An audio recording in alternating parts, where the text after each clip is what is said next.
تمام چینلز پر اس کی نشریات بند کر دی جاتی ہیں۔ سب سے پہلے تو میں اس پر احتجاج بھی نوٹ کراؤں گا اور آپ کی طرف سے باقاعدہ رولنگ جانی چاہیے کہ کسی ممبر اسمبلی کی تقریر کو اگر اس کا حق ہے کہ قوم ان کو سنے اور اس کی آواز قوم تک پہنچے تو اس میں کسی قسم کی رکاوٹ نہیں ہونی چاہیے۔ اس وقت بات ہو رہی ہے جناب اسپیکر، بجٹ پہ بات ہو رہی ہے۔ میں معیشت کا ماہر نہیں ہوں، لیکن 1988 سے اسی ایوان کے اندر بجٹ سن رہا ہوں، بجٹ پر بحث ہو رہی ہوتی ہے، وہ سب ہم سن رہے ہوتے ہیں، اور ہر حکومت کو یہ دعویٰ ہوتا ہے کہ ہم معیشت میں ترقی کریں گے۔ اپنے پیش کیے ہوئے بجٹ کو ہر گورنمنٹ پاکستان دوست، عوام دوست، معیشت کی طرف ایک کامیاب قدم قرار دیتے ہیں، لیکن اگر ہم گزشتہ 15-20 سالوں سے اپنی معیشت کا تجزیہ کریں، کیا ہم مجموعی طور پر نیچے آ رہے ہیں یا ہم مجموعی طور پر اوپر جا رہے ہیں؟ بدقسمتی سے ہم نے اس ملک میں وہ بجٹ بھی دیکھے ہیں جب ہمارا جی ڈی پی گروتھ منفی پہ چلا گیا تھا، اور گزشتہ سال جو آپ نے جی ڈی پی گروتھ کا ہدف ہمیں بتایا تھا، اس کا 50% بھی وہ ہدف ہم حاصل نہیں کر سکے ہیں، اور مزید بھی کوئی بڑے اصلاحات اور بڑی امید ہم قوم کو نہیں دے سکے ہیں۔ جناب اسپیکر، ہم اخبارات پڑھتے ہیں، ہم الیکٹرانک میڈیا پر لوگوں کے تجزیے سنتے ہیں، مختلف مجالس میں ہم لوگوں کے ساتھ بیٹھ کر جب بجٹ کو ڈسکس کرتے ہیں تو میرا مشاہدہ یہ ہے کہ کسی ایک گوشے سے بھی اس بجٹ کی کوئی تحسین نہیں کی گئی، اور ہر طرف سے اس پر تنقید کی گئی ہے، اس کو کمزور بجٹ قرار دیا گیا ہے۔ اب آپ میرے اس مشاہدے کے بعد مجھ سے یہ توقع کیسے رکھیں گے کہ میں اس بجٹ کی تحسین کروں، اس سے امیدیں وابستہ کروں، اس کو ملک کی معیشت کے لیے کوئی پیش رفت سمجھوں، بہتری کی طرف اس کو پیش رفت سمجھوں؟ تو ظاہر ہے کہ جو عمومی رائے سامنے آ رہی ہے وہ اس بجٹ کے حوالے سے کوئی حوصلہ افزا نہیں ہے، بلکہ مسلسل تنقید پر مشتمل اس قسم کی چیزیں سامنے آ رہی ہیں۔ جناب اسپیکر، کسی بھی ملک کی معیشت کے لیے ضروری ہے کہ اس کو پرامن ماحول ملے۔ ہمارے ملک میں 9/11 کے بعد ہم مسلسل میدان کارزار بنے ہوئے ہیں، اور لڑائیاں ہیں، قتل و غارت گری ہے، جو کسی زمانے میں جرم تصور کیا جاتا تھا۔ کتنی بدقسمتی کی بات ہے کہ آج وہ ہمارے کلچر کا حصہ بن گیا ہے، اور سرے سے محسوس ہی نہیں کیا جا رہا کہ یہاں بد امنی ہے، یہاں لوگ محفوظ نہیں ہے۔ جتنے باعزت لوگ جن کو کم از کم اپنے صوبے میں میں جانتا ہوں یا بلوچستان میں میں جانتا ہوں، کوئی باعزت انسان بھتے دیے بغیر اب زندہ نہیں رہ سکتا۔ یہ ہماری حالت ہو گئی ہے۔ پارلیمنٹ ہے، ہندوستان نے ہمارے اوپر حملہ کیا۔ ہندوستان ہر لحاظ سے ہم سے 10 سے 15 گنا زیادہ طاقتور اور بڑا ہے۔ دفاعی لحاظ سے بھی ہماری اور ان کی نسبت تقریباً یہی ہے، لیکن پاکستان نے جس جرأت کے ساتھ اس کا دفاع کیا، اس کے ڈیفنس سسٹم کو ناکارہ بنایا، جن جہازوں اور جن پائلٹوں پر ان کو غرور تھا، پاکستان نے ان کے غرور کو زمین بوس کر دیا۔ یہ سب کچھ دیکھا اور ہر طرف سے داد تحسین ملی ہماری دفاعی قوت کو۔ یعنی اس کا معنی یہ ہے کہ اگر ہماری دفاعی قوت اپنی آئینی اور پیشہ ورانہ ذمہ داریوں کو پورا کرتی ہے اور خود کو وہاں تک محدود رکھتی ہے، قوم کل بھی ان کے ساتھ کھڑی تھی، قوم آج بھی اس کے ساتھ کھڑی ہوگی۔ لیکن سوالات دو ہیں: کیا ہماری اسٹیبلشمنٹ اپنی ذمہ داریوں تک محدود ہے؟ کیا دفاع کے علاوہ ملک کی سیاست کو وہ کنٹرول نہیں کر رہے؟ کیا ہماری پارلیمنٹ کو وہ کنٹرول نہیں کر رہے؟ اگر وہ نہ چاہیں، پارلیمنٹ کے سپریم ہونے کے باوجود میری تقریر باہر نہیں جا سکتی۔ گیلری میں بیٹھے ہوئے صحافی جو آپ کے اسی اسکرین کو دیکھ کر اس سے خبریں لیتے ہیں، وہ بند کر دی جاتی ہے۔ تو پھر آپ بتائیں کہ یہ پارلیمنٹ اور یہ حکومت کیسے ساورن ہے؟ دوسرا سوال یہ پیدا ہوتا ہے کہ اگر ہم 3 یا 4 گھنٹوں میں ہندوستان کی طاقت کو اور اس کے غرور کو خاک میں ملا سکتے ہیں، تو 40 سال سے ملک کے اندر ہم عسکریت پسندی کے خلاف لڑ رہے ہیں، اس کے خلاف ہمیں کامیابی کیوں نہیں مل رہی ہے؟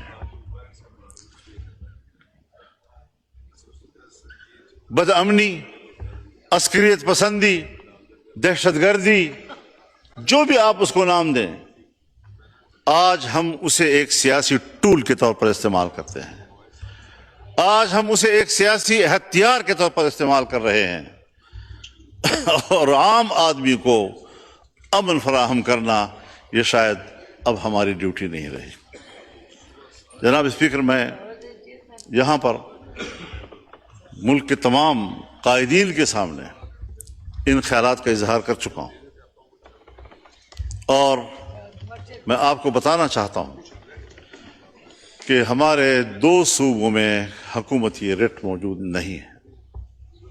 یہ اعادہ کر رہا ہوں، یہ نہیں کہ پہلی مرتبہ کہہ رہا ہوں۔ اگر 2 صوبوں کے اندر حکومتی رٹ ہی موجود نہیں ہے تو ہم کس چیز کے شادیانے بجا رہے ہیں؟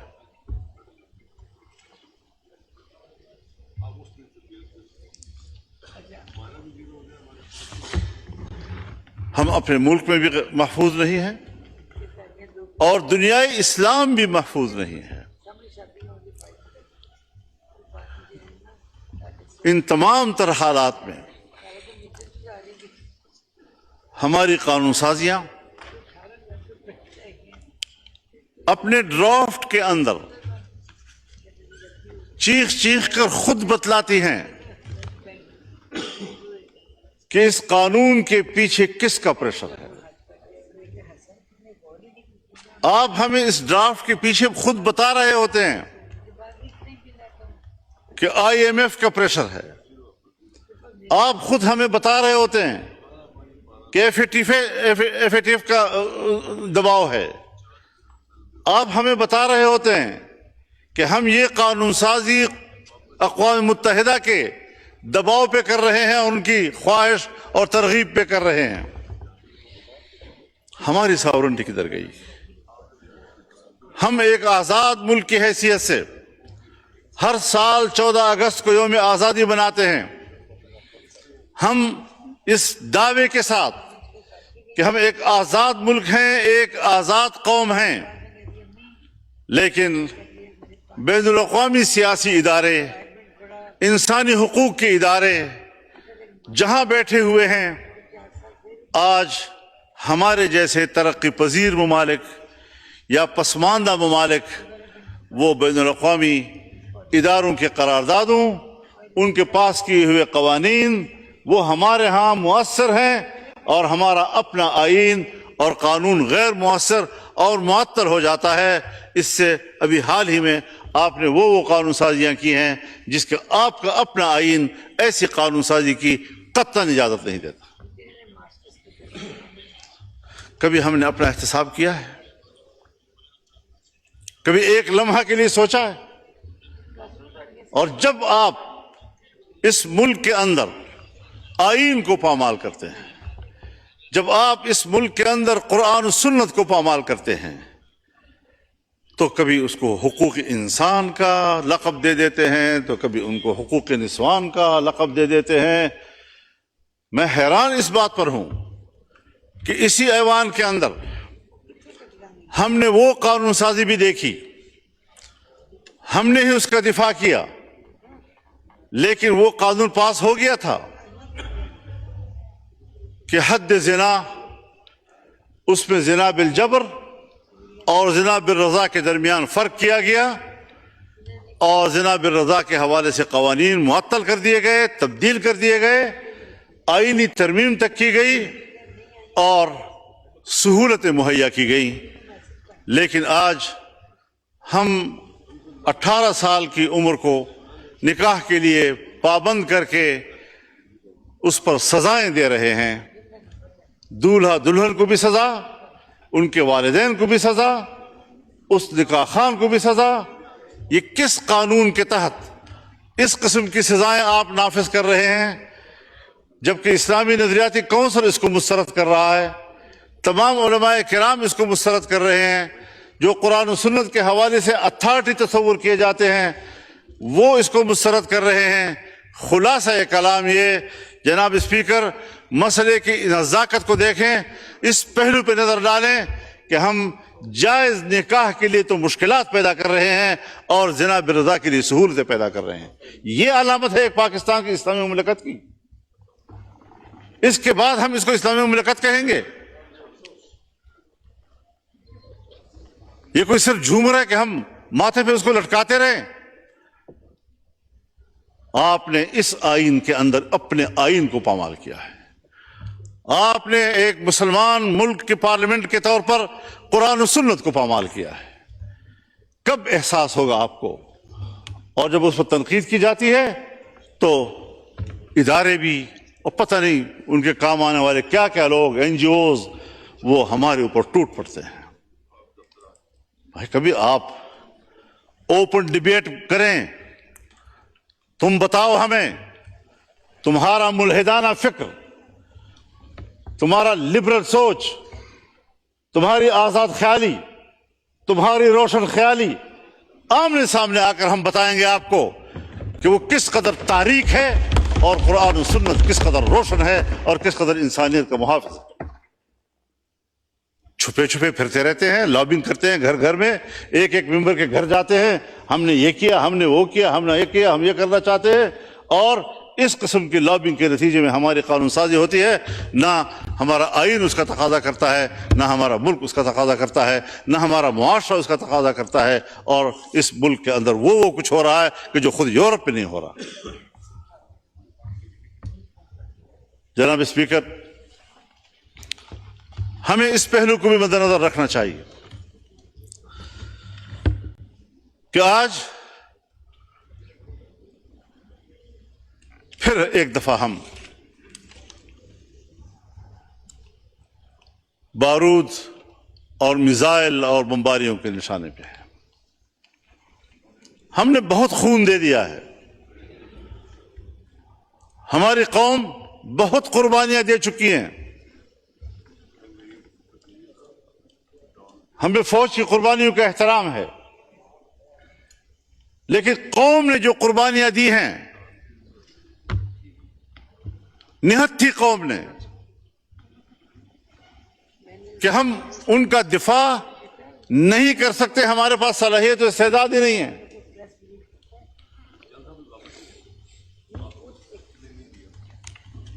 مجھے کراچی میں بتایا گیا کہ عین عید کے روز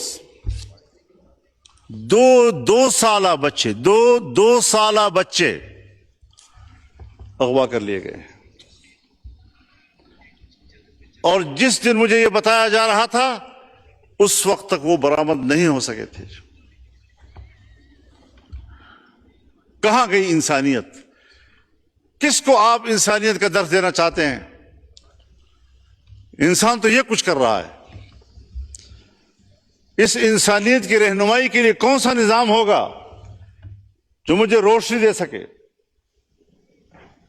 اسلام سے پہلے کے معاشرے کو، اسلام سے پہلے کے دور کو؟ آج 1400 سال گزرنے کے بعد بھی ہم دور جاہلیت کہتے ہیں۔ اگر اس وقت اللہ کے دیے ہوئے نظام سے مبرہ ہو کر اپنی حیوانی خواہشات کے تحت زندگی گزارنے کو زمانہ جاہلیت سے تعبیر کیا جا سکتا ہے، تو آج بھی اس طرح کی سوچ کو میں جاہلیت سے تعبیر کرتا ہوں۔ یہ قطر قوم کی رہنمائی کرنے کی صلاحیت نہیں رکھتے۔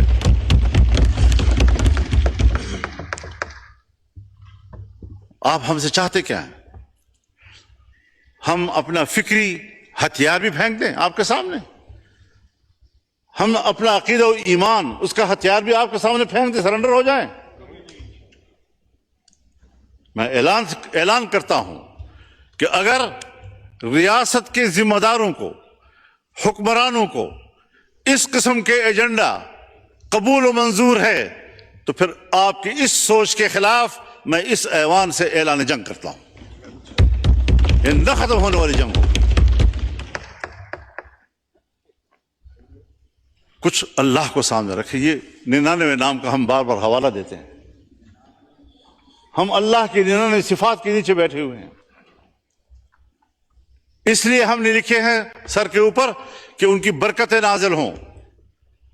لیکن جو کرتوت ہمارے ہیں، جو ہم کر رہے ہیں، جو انہی ناموں کے نظام کے ساتھ کر رہے ہیں، اس کے بعد ہم اس کی برکات کے منتظر ہوں گے یا اس کے پھٹکار کے منتظر ہوں گے؟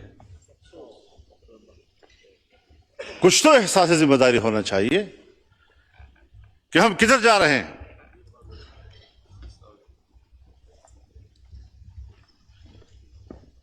آج ہمارا فلسطینی 60,000 سے زیادہ شہید ہو چکا ہے،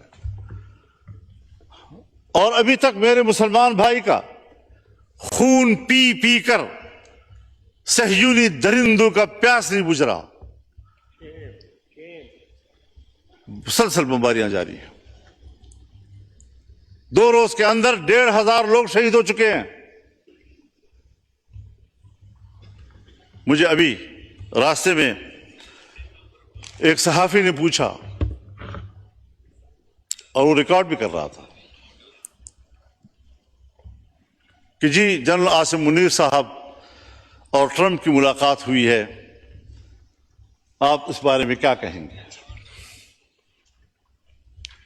میں نے کہا کہ ابھی میرے پاس تو کوئی ایسی رپورٹ نہیں ہے، انہوں نے اگر کوئی وہاں پر پریس ٹاک کی ہو میرے علم میں نہیں ہے، لیکن میں ایک سیاسی کارکن کے طور پر یہ تجزیہ کر سکتا ہوں کہ اس نے ضرور کہا ہوگا کہ انڈیا پاکستان کے درمیان جنگ نہیں ہونی چاہیے۔ اس نے ضرور یہ کہا ہوگا کہ ایران اور اسرائیل کے درمیان جنگ نہیں ہونی چاہیے، اور اس نے کبھی نہیں کہا ہوگا کہ اسرائیل فلسطینیوں پر بمباری بند کر دے۔ یہ 3 جملے میرے پاس ہیں کہ ادھر سے انڈیا پاکستان جنگ کی بات ہوئی ہوگی، اسرائیل اور ایران کے جنگ کی بات ہوئی ہوگی، اور کبھی بھی فلسطین کے حوالے سے ٹرمپ نے بات نہیں کی ہوگی۔ کیوں یہ امتیاز بڑھتا جا رہا ہے؟ جہاں پر صہیونی مرتا ہے، جہاں پر مودی مرتا ہے، اس سے تو ان کو تکلیف ہو رہی ہے، لیکن اگر ایک غریب مسلمان، غیر مسلح مسلمان، چھوٹے چھوٹے بچے، خواتین، بوڑھے بزرگ، ان کا خون بہہ رہا ہے، پورا شہر ملبے کا ڈھیر بن گیا ہے، اس کا کسی کو احساس نہیں ہے؟ مسلمان کی نظر سے نہ دیکھو، انسان کی نظر سے دیکھو۔ اس کا معنی یہ ہے کہ اگر کوئی شخص مسلمان نہیں ہے، اگر کسی شخص کی زندگی قرآن و سنت کی تعلیمات سے آراستہ نہیں ہے، تو پھر یہ انسانیت نہیں، اسی کو ہم حیوانیت کہتے ہیں۔ اس انسانیت پر فخر مت کرو، شرم کے مارے تمہارے سر جھک جانے چاہیے۔ اس کو انسانیت کہتے ہیں۔ پاکستان اسلامی دنیا کا بڑا ملک ہے، پاکستان اسلامی دنیا کا مؤثر ملک ہے، پاکستان اسلامی دنیا کا طاقتور دفاعی قوت ہے، پاکستان اسلامی دنیا کا ایٹمی طاقت ہے، پاکستان کے اندر وہ تمام صلاحیتیں موجود ہیں کہ وہ امت مسلمہ کی قیادت کرے۔ اور ہم ہیں کہ ملک کے داخلی صورتحال میں بھی ہم دفاعی پوزیشن میں ہیں، اور خطے کی صورتحال میں بھی ہم دفاعی پوزیشن میں ہیں۔ قیادت خاک کریں گے ہم۔ یہی پیغام اس پارلیمنٹ سے امت مسلمہ کو جانا چاہیے، OIC کو جانا چاہیے۔ بین الاقوامی اداروں کی کوئی حیثیت اب نہیں رہی۔ OIC ایک دکھاوا ہے، OIC۔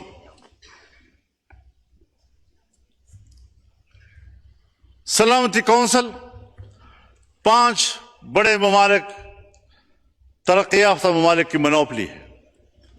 پورا اقوام متحدہ اور جنرل اسمبلی امریکہ کی لونڈی ہے۔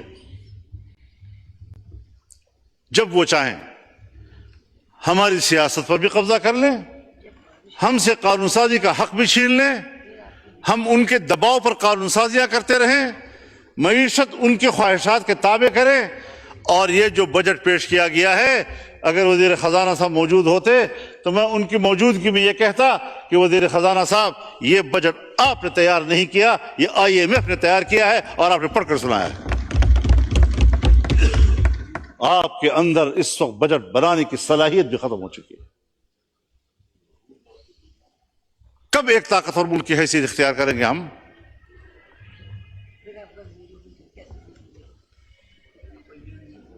ایران اگر اسرائیل کو جواب دے رہا ہے تو ایران کے ہاتھ روکے جاتے ہیں۔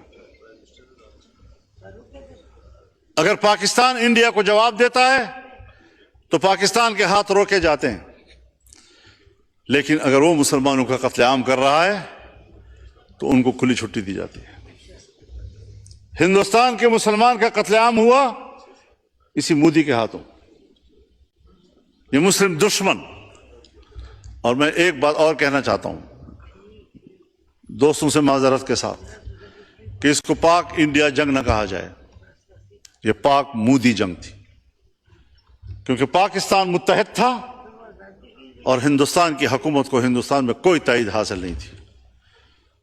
وہ اکیلے ہندوتوا کارڈ کھیل رہا تھا، اور ایک سرکار پاکستان پہ حملہ کر رہی تھی، اس کی اپوزیشن نے بھی ساتھ نہیں دیا، وہاں کی اقلیت نے بھی ساتھ نہیں دیا، وہاں کے سکھ نے بھی ساتھ نہیں دیا، وہاں کے مسلمان نے بھی ساتھ نہیں دیا۔ تو یہ صرف مودی کی جنگ تھی۔ تو جو اکیلے جنگ لڑے گا اور قوم ساتھ نہیں ہوگی تو یہ انجام ہوگا، اور اگر یہاں پر قوم ساتھ ہوگی، ان کی پشت پہ کھڑی ہوگی، تو پھر یہ بہادری ہوگی، داد ملے گی۔ جب آپ بنگال میں لڑ رہے تھے تو قوم آپ کے ساتھ نہیں تھی، تو نتیجہ کیا نکلا؟ آج آپ لڑے اور قوم آپ کے ساتھ تھی تو نتائج کیا سامنے آئے؟ لیکن ہمیں خطے کی سیاست میں اس کے اچھے نتائج حاصل کرنے کی اسٹریٹجی بنانی ہوگی، سوچ سمجھ کر بنانی ہوگی۔ ہمیں خطے میں ایران کو اعتماد میں لینا ہوگا۔ ہم ایران کے ساتھ کھڑے ہیں اور پاکستان کو کھل کر کھڑا ہو جانا چاہیے۔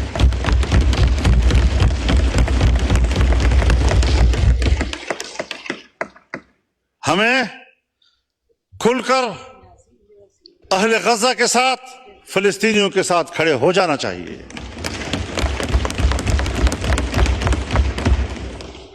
یہود ہنود یہ ایک ہے، وہ ایک دوسرے کے اتحادی ہیں۔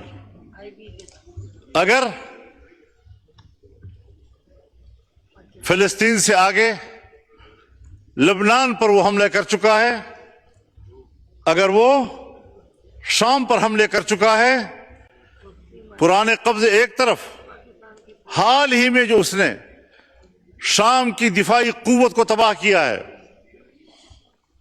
عراق پہ جو کچھ گزری ہے وہ آپ کے سامنے ہے، اس کے بعد ایران، اس کے بعد اب پاکستان۔ تو فلسطین، لبنان، شام، عراق، ایران اور اب پاکستان، اور پاکستان کی ایٹمی قوت کو تباہ کرنا ان کا ایجنڈا ہو سکتا ہے۔ ادھر سے ہندوستان ہمارے لیے خطرہ ہے۔ ہم خطے کے ممالک کے ساتھ انگیج نہیں ہو رہے، ہمیں وہ پالیسی بھی بنانی ہوگی۔ ہمیں اپنے دوست ممالک ہم سے دور ہوتے جا رہے ہیں، وہ گرم جوشی نہیں رہی ہے جو کسی زمانے میں تھی اور آج ہونی چاہیے تھی۔ تو ایسی تمام تر صورتحال میں جناب اسپیکر، ہمیں غور کرنا ہوگا اپنی پالیسیوں کے اوپر۔ بجٹ میں ممبران اپنے حلقوں کی بات بھی کرتے ہیں، اپنے علاقوں کی بات بھی کرتے ہیں۔ جناب وزیر اعظم نے ہمارے علاقوں میں جن منصوبوں کا خود افتتاح کیا تھا، آج اسی وزیر اعظم نے اپنے افتتاح کیے ہوئے منصوبوں کے فنڈ روک دیے ہیں۔ اب بتاؤ کس سے امید رکھیں؟ تو اللہ کے حاکمیت کے نیچے اس کی نیابت تو ہم کر رہے ہیں، ہمارے حکمران کر رہے ہیں۔ اسے کہتے ہیں اللہ کی نیابت، کہ ہم قانون پاس کریں آئین کے تحت پابند کے قرآن و سنت کے تابع، لیکن قانون سازی کرتے ہیں ہم اقوام متحدہ کے تابع، قانون سازی کرتے ہیں ہم IMF کے تابع، اور پھر ہماری بیوروکریسی میں ایسے لوگ ہیں جو میں نے خود سنے ہیں کہ جی اگر آپ ان کی بات نہیں مانیں گے تو ریاست ختم ہو جائے گی۔ اب جب میرے ملک کو چلانے والے لوگ، ان کی خودداری، ان کا اعتماد، اس کی حالت یہ ہے کہ اس پر فاتحہ پڑھا جائے، ختم ہو چکی ہے، یہ لوگ میرے ملک کو چلائیں گے؟ 25 کروڑ کے عوام کے اس ملک کو یہ لوگ چلائیں گے؟ جناب والا، اس ملک میں انقلاب چاہیے۔ روایتی سیاست کا دور اب ختم ہو چکا ہے۔ عوام کو بیدار کرو، اس میں شعور پیدا کرو، تاکہ وہ اپنے مسائل کے لیے خود آواز بلند کر سکے۔ تو یہ چند گزارشات تھی۔ میں نے کچھ اگر وقت زیادہ لے لیا ہے تو اس کی سزا کسی دوسرے میرے کلیگ کو نہ دینا۔ نہیں انشاءاللہ اللہ کرے کہ ہم اپنی روش پہ نظر ثانی کریں، ملک کے اندر جمہوری اقدار کو بحال کریں، سیاستدانوں کے ساتھ انتقامی رویہ نہ رکھیں، اور ایک انصاف پر مبنی نظام ہونا چاہیے۔ معیشت قوت کے استعمال سے بہتر نہیں ہوگی، معیشت قوم کو انصاف مہیا کرنے سے ہو سکتی ہے، اس کے بغیر نہیں۔ وآخر دعوانا ان الحمدللہ۔